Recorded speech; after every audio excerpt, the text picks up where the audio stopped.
All right, tech nerds, we gotta have a chat.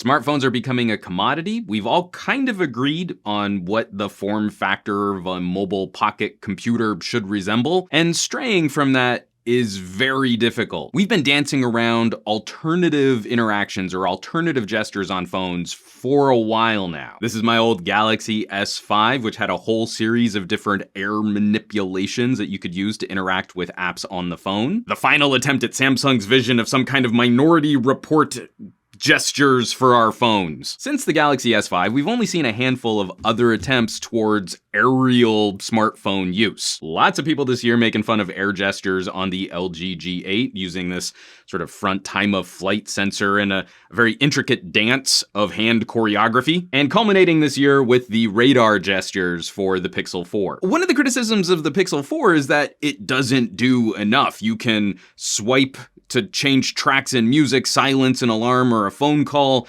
and oh, that's it. They should be doing more with it. It needs to do more stuff. And that's where I disagree. We've learned anything over these generational attempts at Jedi-like gestures for controlling our phone. I think we should be leaning towards simpler is better, making this kind of feature more organic and making it simpler for that interaction so that consumers don't even know they're doing something fancy. It's just a part of how the phone responds to your attempts at using it. My problem with previous generations of Jedi gestures, they've always required very specific hand choreography and can only be used in certain apps with very poor conveyance as to what apps and services you can use them with. Once you go into the settings on a Galaxy S5 and you enable those features, they didn't come enabled out of the box as far as I know, you would then have to know which apps you could float your finger by to get some kind of interaction. It's really cool seeing a number pop up on a dialer. I don't know how useful that is, and I'm not sure anyone would know to look for that. LG tried to get around this by giving you that little activity bar underneath the notch, and then once you've nailed the gesture, it shows you your hand in real time. In my G8 review, I said, hey, I'm gonna try and practice at this. I'm gonna try and get good, and I actually have. It's not that hard to get a feel for how you nail it. It's just, it takes some practice. And that's something that I think a lot of techies agree. We shouldn't be expecting consumers to learn an intricate Hawaiian hand dance every single time we want to launch YouTube or change the volume. I will reiterate here though that having that time of flight sensor for a more secure face unlock and the palm unlock works really great. From the Galaxy S5 through the LG G8 and now to the Pixel 4, I actually do like that we're trying to simplify these interactions. Google doing something similar to LG, there's a little white ghosting strip at the top of your notification shade when air gestures are being enacted. But those air gestures are system-wide. As soon as you start playing music, swiping your hand across the phone, no matter where you are on the phone, will cause the phone to skip tracks. No matter what else you're doing on the phone, if you get an alarm or a phone call, you can silence that alarm or phone call by waving over the phone. And in my opinion, the most beneficial aspect of this is how the phone reacts to being picked up. As your hand approaches the screen, it's already starting the verification process for Face Unlock. I still don't like Face Unlock as much as I like a rear fingerprint sensor, but this is a step up over what the iPhone incorporates simply because the phone is more responsive in the act of handling the phone. Alternative interactions on phones are extremely difficult. This is that part of the video where I reiterate my claim that no software, no operating system, no app is ever intuitive. There is no such thing as intuitive, only varying degrees of familiarity. As soon as you change something that causes a user to react in a slightly different way or learn a slightly new trick, it is instantly unfamiliar. You can try and fight me in the comments. You are wrong.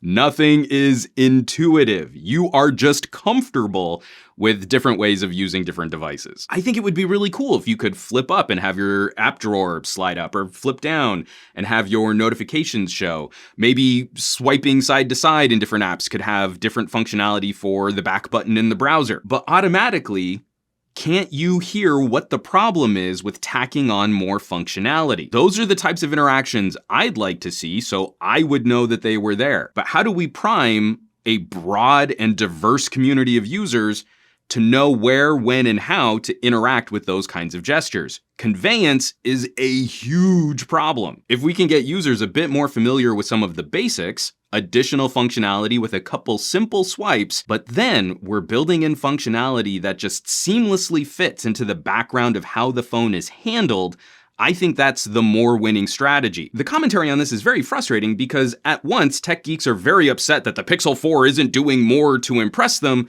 but at the same time, we had that on the LG G8, and the extra manipulation and choreography required to differentiate those hand movements from other gestures around the phone got panned by the same tech enthusiast community. Oh, it doesn't do enough, so it's not worth it for the monies. Oh, it's too hard to figure out when I try to review the phone a week before it goes on sale. You can see where I get a little frustrated at kind of having this conversation both ways. And I get this notion that we want to try and pan companies when they put in gimmicks and, oh, I don't want to pay for a gimmick. But let's not forget, even some of the best corporations at smoothing and streamlining the consumer experience have failed with alternative gestures. I had such high hopes for 3D and force pressing interactions on Apple products, and Apple fell into exactly the same trap as LG and Samsung with air gestures. Very poor conveyance. You would have to memorize which apps had additional functionality. Peeking and popping didn't bring much extra functionality to the table, but some of the best examples of 3D press were on simple things, like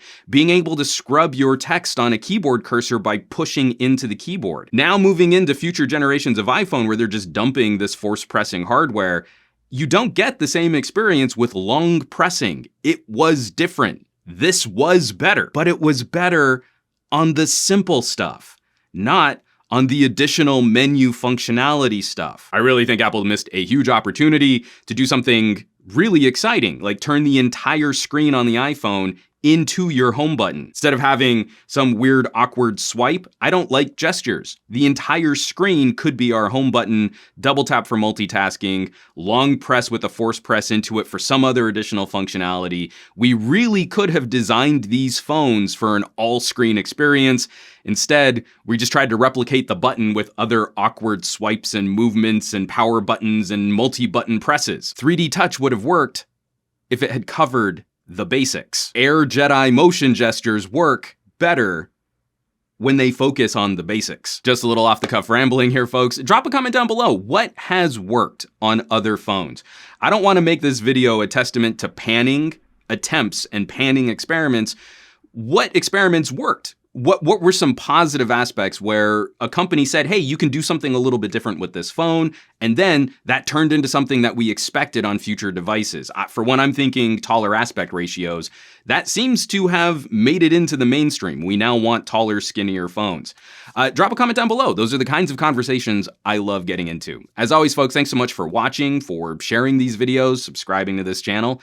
More than just nerding out on a super popular phone and dismissing some of the gimmicks that manufacturer uses, I hope we can have a broader and more inclusive discussion and celebrate some of those random attempts at making our phones better, even when they don't quite hit the mark. If you would like to help support the production of those conversations, occasionally when we geeks have our hearts broken, there are links below where you can click on and support this channel, or you could join the list of names scrolling by on your screen. It's a growing community of fun, like-minded tech pals who like debating some of the merits of outlandish tech experiments. They're good people. I hope you'll check them out. Now, you know where you can find me around the rest of the internet at SomeGadgetGuy on the Twitters and the Twitch and the Facebooks and the Instagrams.